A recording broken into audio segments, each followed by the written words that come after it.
आज हम बात करेंगे कंप्यूटर सिस्टम वर्कफ्लो के बारे में।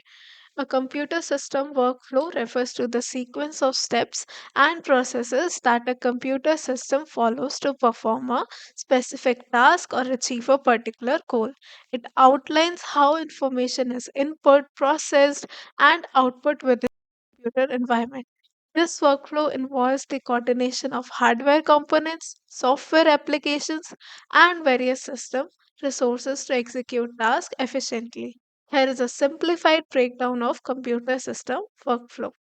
पहला होता है हमारा input users provide input through various devices such as keyboard mic touch screen etcetera तो बेसिकली कंप्यूटर सिस्टम का वर्कफ्लो या काम करने का तरीका कई स्टेजेस में डिवाइडेड होता है ये स्टेजेस एक दूसरे से जुड़ के एक स्मूथ और इफेक्टिव तरीके से काम करते हैं हम इनपुट स्टेज की बात कर रहे हैं ये स्टेज तब होता है जब यूजर या कोई एक्सटर्नल डिवाइस से डेटा या इंस्ट्रक्शंस कंप्यूटर में आते हैं या एक्सटर्नल कंप्यूटर सिस्टम उसमें इंस्ट्रक्शंस दे रहा होता है ये डेटा जो है कीबोर्ड माउस माइक्रोफोन या किसी और डिवाइस के थ्रू आता है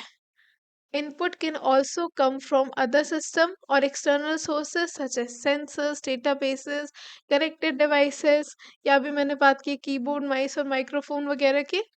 नेक्स्ट है हमारा प्रोसेसिंग प्रोसेसिंग में क्या होता है द सेंट्रल प्रोसेसिंग यूनिट जिसे हम सीपीयू भी कहते हैं performs calculation and executes instructions based on the input software applications operating systems and other programs manage and control the processing data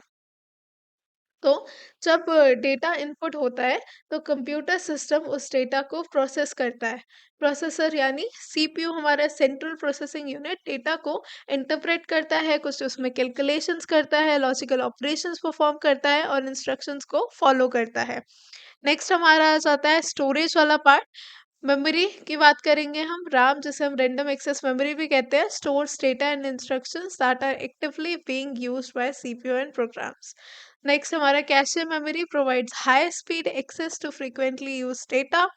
and storage में long term storage devices such as hard drives और solid state drives store data and applications even when the power is off file system organize and manage the storage of data तो जो process data को temporarily या permanent तौर पे store किया जाता है रैम जो हमारा रैंडम एक्सेस मेमोरी होता है वो टेम्परेरी स्टोरेज प्रोवाइड करता है जहाँ करंट टास्क और रनिंग प्रोग्राम्स के डेटा को स्टोर किया जाता है जबकि हार्ड ड्राइव या फिर हमारी जैसे एग्जांपल एसएसडी जैसे परमानेंट स्टोरेज डिवाइसेस कहते हैं में डेटा को लॉन्ग टर्म के लिए यूज सेव किया जाता है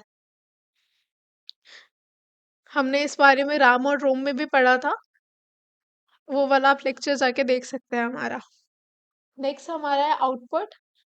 processed information is present to users through output devices such as monitors printers speakers etc output can also be in the form of data files reports or messages control unit manages the execution of instructions and controls the flow of data within the cpu coordinates the activities of hardware components communication में network interfaces enables communication between different computers or devices protocols and standards govern how data is transmitted and received अब protocols and standards के बारे में हम जो आगे पढ़ेंगे peripheral devices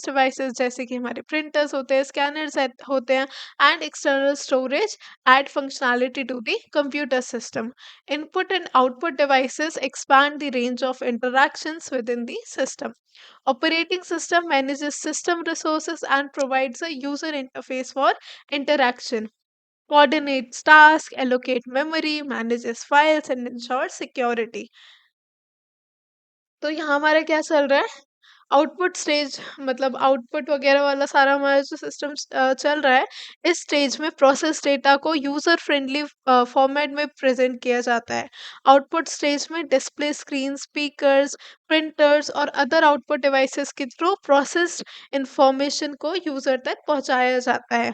next, security का भी हमारे में यूज़ किया जाता है। फायरवॉल्स, एंटीवायरस सॉफ्टवेयर्स, हमारे एंटीवायरस सॉफ्टवेयर्स होते हैं, एन्क्रिप्शन टूल्स होते हैं जो कि प्रोटेक्ट करते हैं सिस्टम को from unauthorized access, malwares and data breaches. User authentication and access control mechanism ensure that only authorized users can access specific resources. Next, maintenance, regular updates, patches, and system monitoring helps maintaining the performance and security of the computer system. Backup system ensure that recovery in case of hardware failure और data corruption. इस सब के बारे में भी हमने बात की थी पिछले लेक्चर में अपने। फीडबैक लूप होता है लास्ट हमारा। Users provide feedback on the systems performance and this feedback may lead to updates, improvements और मॉडिफिकेशंस इन द सिस्टम। तो कुछ केसेस में कंप्यूटर सिस्टम फीडबैक कलेक्ट करता है जो फिर इनपुट स्टेज को इन्फ्लुएंस करता है। फॉर एग्जांपल, अगर यूज़र को कोई एरर मैसेज मिलता है तो वो यूज़र को प्रॉम्प्ट करता है कि कुछ गलत हुआ है और फिर यूज़र उसको करेक्ट इनपुट प्रोवाइड करता है। ये स्टेजेस एक दूसरे से सीमलेस तरीके से जुड़ते हैं और कंप्यूटर सिस्टम को अलाउ करते हैं कि डेटा को इनपुट से लेकर आउटपुट तक इफिशिएंटली प्रोसेस किया जा सके। Thank you for watching.